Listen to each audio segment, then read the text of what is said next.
pulse of him. The first time Tyson got jealous, I didn't even realize that's what it was. I just thought he was being weird. Quiet. Off in a way that made the air feel heavier than usual. It happened the same night I told him I'd gone on a date.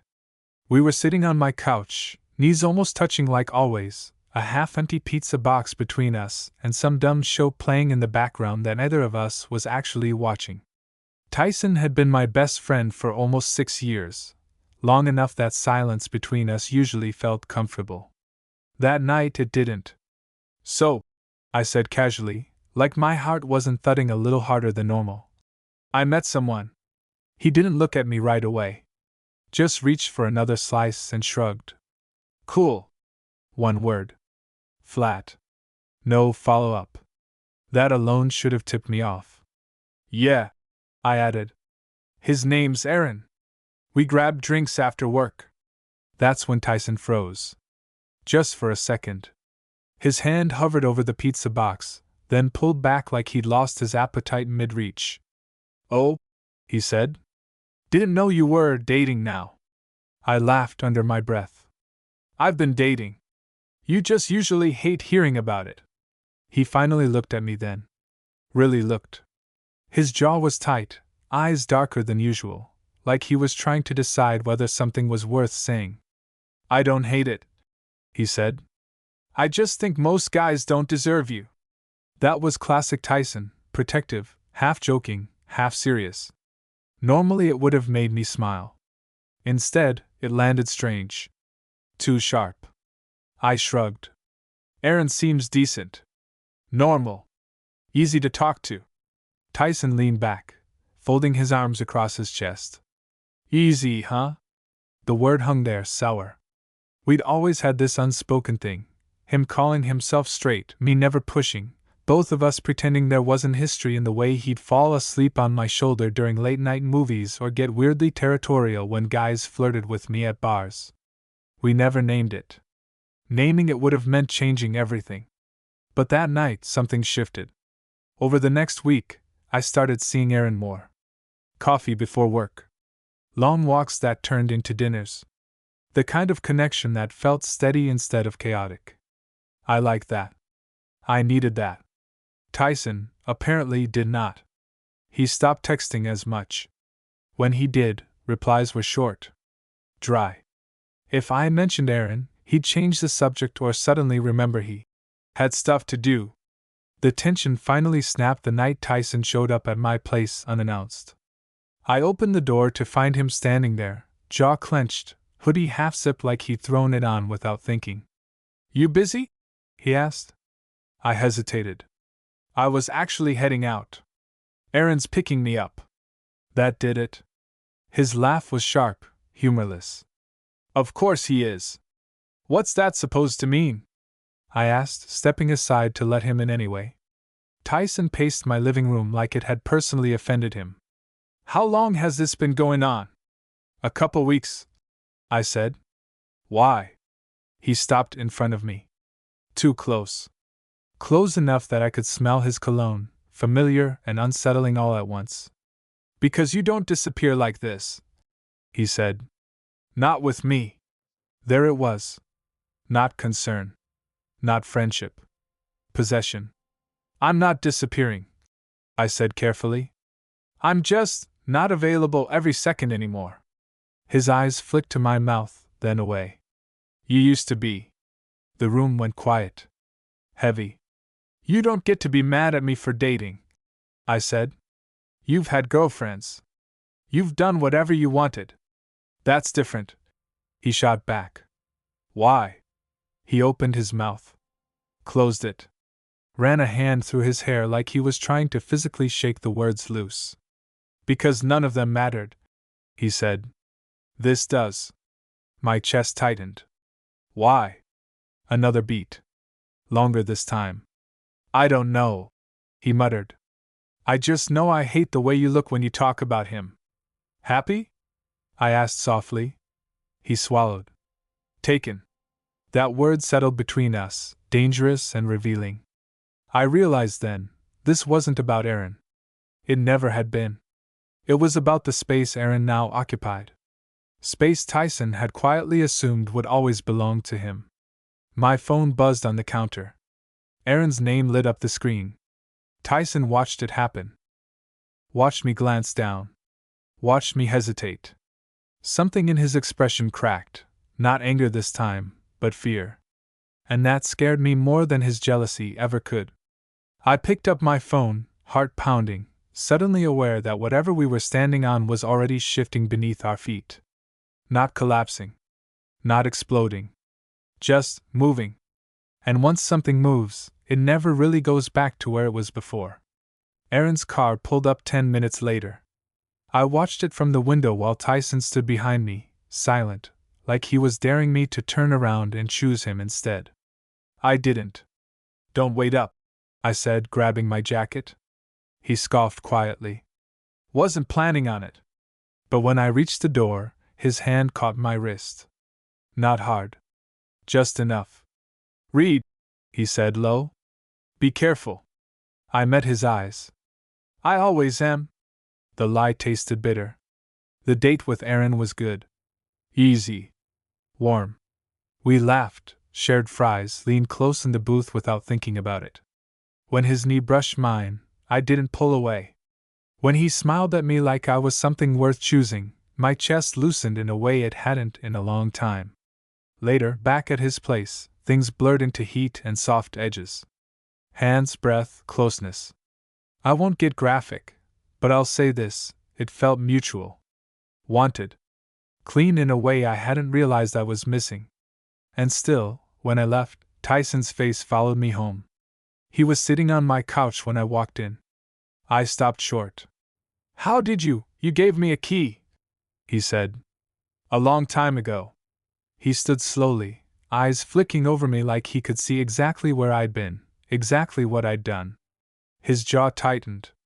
"So," he said, "did he make you happy?" "That's not your business." "Answer the question." I exhaled. "Yes." The word hit him like a shove. He laughed once, sharp. "Of course he did." "Why are you doing this?" I asked.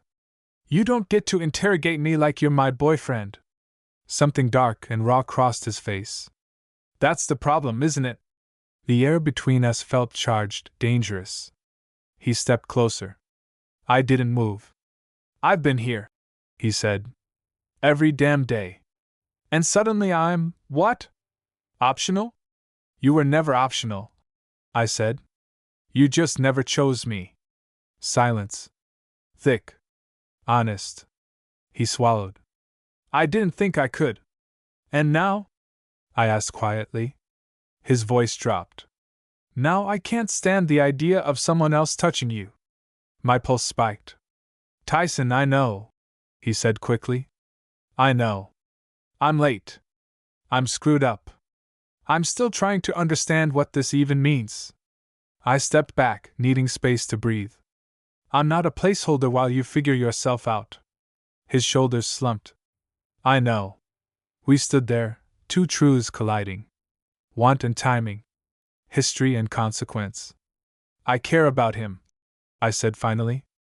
"I'm giving this a real chance."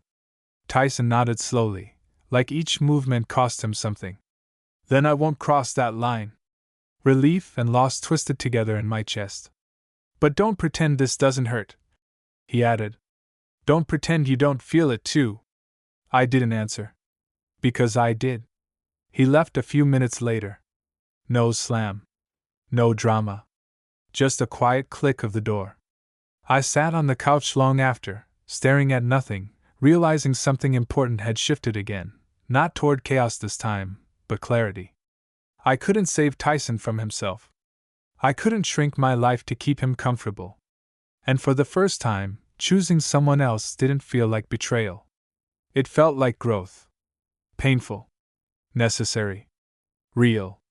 The next few weeks were quieter than I expected. No explosions. No late-night confessions. Just distance, intentional, careful distance. Aaron and I settled into something steady. Morning texts. Dinners that stretched into conversations about nothing and everything. He learned how I took my coffee. I learned the exact face he made when he was trying not to laugh. It felt adult. Safe in a way that didn't dull me. Tyson noticed. Of course he did. He stopped showing up unannounced. Started asking before calling. When we did see each other, usually in group settings, he was polite, contained, almost painfully respectful. Like a man holding himself together with clenched fists. One night, after too many drinks at a mutual friend's birthday, he finally broke. I was out on the balcony getting air when he joined me, resting his forearms on the railing. The city hummed below us. "You look good," he said quietly. "Thanks." "With him," he added. I didn't turn to look at him. "I am." He nodded. "I figured." Silence again. Familiar. Dangerous. "I'm not here to mess things up," he said. "I just needed to see if it still hurt." "And?" I asked. "It does," he admitted. "But not in the same way." I glanced at him then. His eyes were softer. Tired. Real. "I started therapy," he said suddenly, like ripping off a bandage. "Turns out avoiding your feelings for a decade doesn't make them disappear." I smiled despite myself. "Who would have guessed?" He chuckled. Then sobered. "I don't expect anything from you. I missed my chance." "I know that." The honesty in his voice landed heavier than any jealousy ever had. "I just didn't want to be the guy who never said it out loud," he continued. "I was in love with you. I think I still am. But I'm learning that loving someone doesn't mean owning them." That did it. My throat tightened. "Thank you for saying it," I said. "Truly." He nodded, eyes fixed on the skyline like it was safer than looking at me. "I'm glad you didn't wait," he added. "For me. I would have ruined that." We stood there a little longer, the night wrapping around us, the weight finally shifting into something lighter. Not gone, but manageable. Later, when Aaron slid his hand into mine on the walk home, I didn't hesitate. I squeezed back. Grounded. Present. Tyson didn't text me that night. Or the next. And somehow, that felt right. Not an ending. Not a loss. Just two people choosing different paths, and finally respecting where they led. A month later, I ran into Tyson somewhere I didn't expect, my gym, of all places. Same walls. Same mirrors. Different energy. He was at the free weights, headphones in, sweat darkening the collar of his shirt. Strong as ever. Familiar enough that my body reacted before my brain could catch up. I slowed without meaning to. He noticed me at the same time. Pulled one ear cup off. Gave me a small, careful smile. "Hey," he said. "Hey." We stood there, the air between us no longer sharp, just aware. Like touching a bruise that didn't hurt the same way anymore. "You look good," he said, then corrected himself quickly. "I mean, you look settled." I laughed softly. "That's a new compliment. It's a hard-earned one." We talked between sets. Neutral things. Work. Sleep. Music. He didn't ask about Aaron. I didn't bring him up. Not avoidance, respect. At one point, Tyson hesitated, fingers flexing like he was deciding whether to step closer or stay exactly where he was. "I'm seeing someone," he said suddenly. I blinked. "Oh. Yeah. Not serious. But honest. And that's new for me." I smiled, genuine this time. "I'm glad." He held my gaze. "I think I needed to learn how not to orbit you." "That makes two of us," I said quietly. Later that week, Aaron and I had our first real argument. Not explosive. Just real. About time. About priorities. About how intimacy changes shape when it stops being new. It scared me more than any jealousy ever had. I almost texted Tyson that night. Habit. Muscle memory. The person who knew how to ground me when I spiraled. I didn't. Instead, I sat with the discomfort. Let it exist. Let Aaron see the parts of me that weren't polished or charming or easy. We talked it through. Slowly. Imperfectly. And when we ended up curled together on the couch afterward, breathing in sync, it felt earned. That was when it clicked. I wasn't choosing Aaron instead of Tyson. I was choosing myself. The next time I saw Tyson was at a cookout, sunlight cutting through the trees, laughter bouncing around like it always did. He caught my eye across the yard and lifted his drink in a small salute. No longing. No tension. Just acknowledgement. I lifted mine back. There was a moment, quiet, private, where I felt gratitude instead of regret. For the almosts. The timing. The lessons learned the hard way. Some loves are meant to be lived in full. Others are meant to teach you how to let go without breaking. I went back to Aaron, slipped my hand into his, and felt steady. Not because the past didn't matter, but because it finally had a place to rest. I thought things would just keep smoothing out after that. Like once everyone settled into their lanes, the road would straighten itself. That was naive. The first crack showed up on a Tuesday night, ordinary enough to be dangerous. Aaron and I were at his place, cooking something we'd already messed up once and pretending it was intentional. Music low. Lights warm. The kind of domestic calm that sneaks up on you. My phone buzzed on the counter. Tyson. I didn't even pick it up. Just flipped it face down without thinking. Aaron noticed. Everything okay? He asked, casual. Not accusing. Yeah, I said too quickly. Just a friend. He nodded, but something shifted. Not jealousy exactly, awareness. Later, when we were sitting close on the couch, his arm around me, he said, "Can I ask you something without it turning into a thing?" I tensed. Depends. He smiled faintly. That friend. The one you don't talk about much. That's Tyson, right? I didn't answer right away. There it was. The truth, finally asking to be acknowledged. Yes, I said. We have history. Aaron studied my face, not unkindly. Unfinished?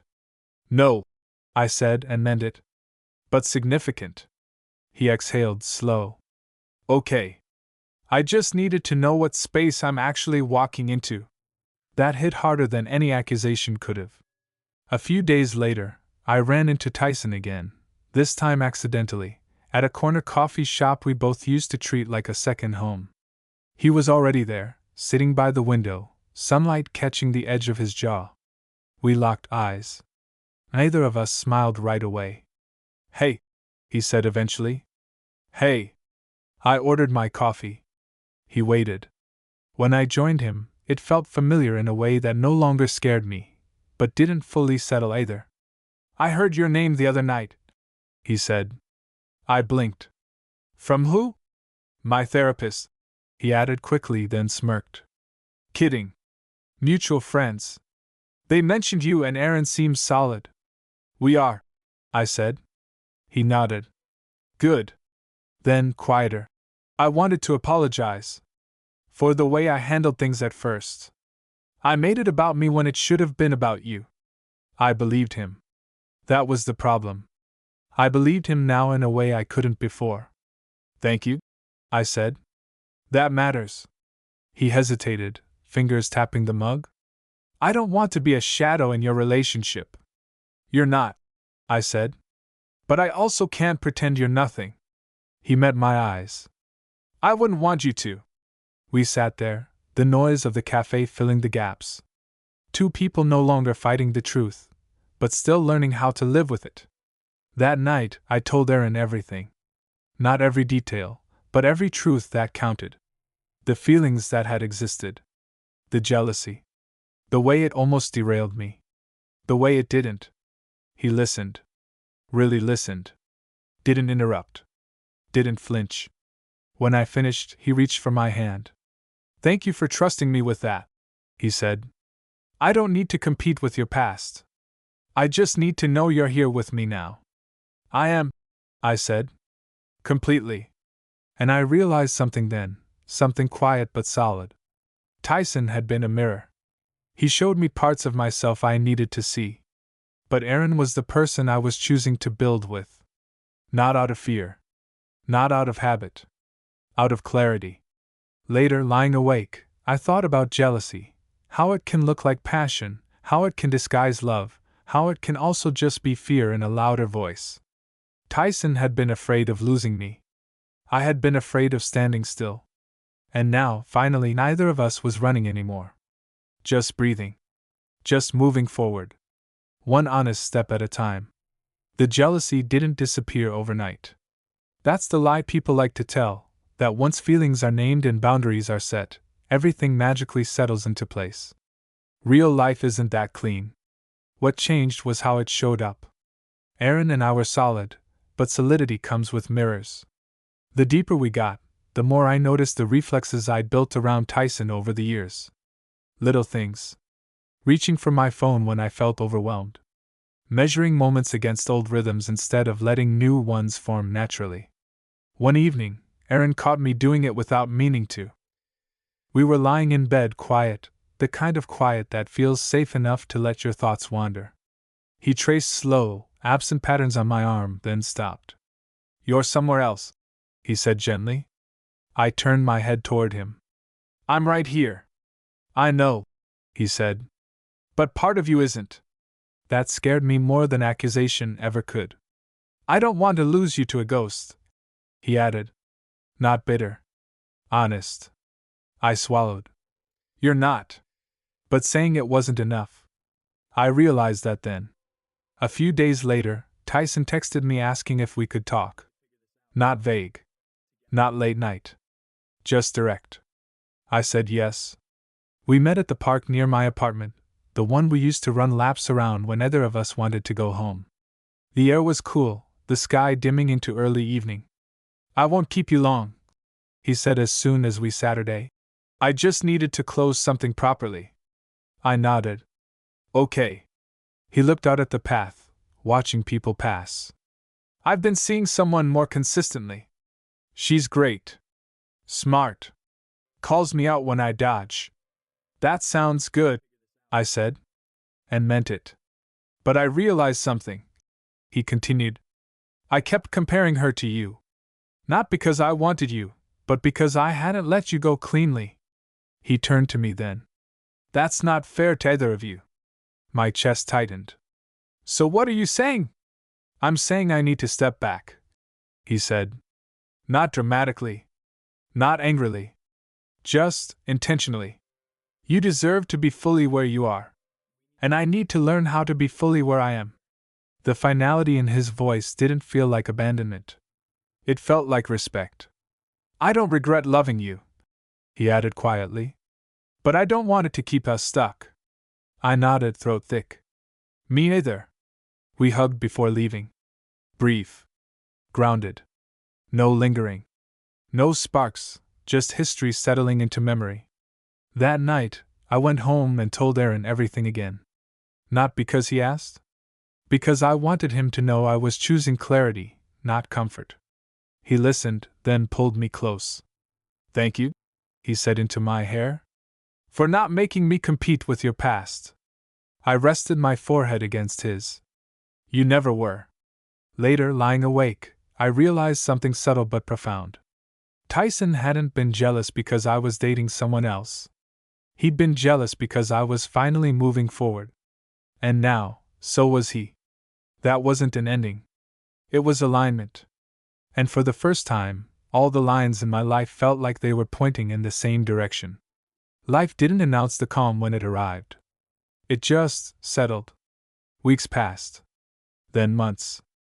Aaron and I stopped feeling like something fragile we had to protect and started feeling like something we were actively living inside.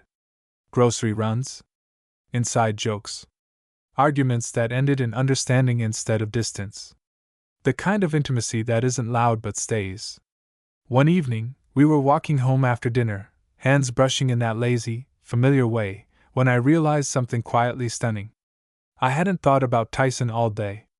Not as a pull. Not as a comparison. Just as a memory that no longer asked anything of me. When I told Aaron that later, curled together on the couch, he smiled, not triumphant, not relieved. Just present. That means you're here, he said. I nodded. I really am. A few weeks after that, I saw Tyson one last time, unexpected, ordinary, almost poetic in how unremarkable it was. We passed each other on the sidewalk near the park. He was laughing with someone, head thrown back, lighter than I remembered him ever being. Our eyes met. We didn't stop. Didn't wave. Just exchanged a look that held recognition without longing, gratitude without ache. And that was enough. Later that night, lying beside Aaron, I thought about jealousy, how it once burned so hot it threatened to undo everything. How it disguised itself as care, as closeness, as destiny. How easy it is to mistake fear for love when you don't yet know yourself. Tyson hadn't been wrong for feeling what he felt. He'd just been early. And unsure. And scared of what choosing would cost him. So had I. I learned that love isn't proven by who gets jealous or who holds on the tightest. It's proven by who lets you grow without trying to cage you. By who meets you where you are. Not where they need you to stay. My straight friend didn't lose me when I started dating someone else. He lost the version of me who was willing to wait forever in uncertainty. And I didn't lose him either. I just learned how to let the past take its rightful place, behind me, not pulling at my sleeve. Aaron stirred beside me, half asleep, his arm settling around my waist like it belonged there. Easy. Certain. I breathed him in. The room was quiet. My life felt aligned. Not perfect. But honest. And that, finally, was everything.